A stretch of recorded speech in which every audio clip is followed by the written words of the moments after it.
మన రాష్ట్రంలో ఈరోజు దళిత జాతి మీద జరుగుతున్న అన్యాయాల మీద మన రాష్ట్రంలోనే 3000కి పైగా కేసులు నమోదయ్యున్నా కూడా జగన్మోహన్ రెడ్డి వ్యక్తిగత జీవితాల్ని దోషించడానికి తప్ప దళితులకి జరిగిన అన్యాయంపై న్యాయం జరిపించాలని పోరాటం చేసిందే లేదు.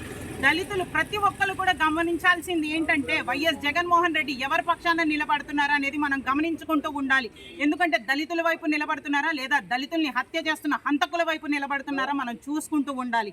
ఇది ప్రతి ఒక్క దళితులు గమనించి మన దళిత వర్గాన్ని కాపాడుకుంటారని ఈ 2024లో మన ఓట్లే ఆయన రాజకీయ భవిష్యత్తుకి దారి లేకుండా చెయ్యాలని నేను ప్రతి ఒక్కరిని కూడా కోరుకుంటూ, ఈ క్యాంపెయిన్ దేనికి సంబంధించిందంటే దళిత జాతిని ఎంత అణిచివేస్తుందో అన్న విషయాన్ని దళితులకి అర్థమయ్యేలాగా చేయడమే మా ఈ ప్రయత్నంగా పెట్టుకొని మేము వార్డుల్లో తిరగడం జరిగిందండి. కానీ మేము తిరుగుతున్న సమయంలో అక్కడున్న దళిత సామాజిక వర్గం అందరూ కూడా మా బతుకుల్ని కాపాడే దిశగా ఉండే ప్రభుత్వాన్ని తీసుకురండమ్మా, జగన్మోహన్ రెడ్డి అయితే వద్దు అని చెప్తున్నారు.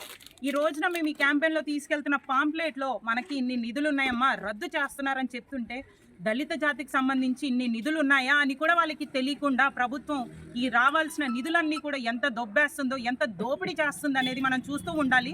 దళిత జాతికి అక్క, మామ, మేనమామ అని చెప్పుకుంటూ ఒక్క అవకాశం ఇవ్వండి అని చెప్తే ఆ ఒక్క అవకాశాన్ని మా బతుకులన్నీ ప్రశ్నార్థకంగా చేసింది ఈ వైఎస్ జగన్మోహన్ రెడ్డి ప్రభుత్వం.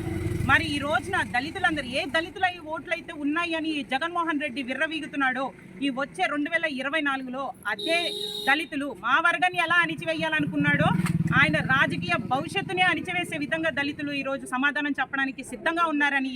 జై భీమ్, జై భీమ్, జై భీమ్, జై భీమ్.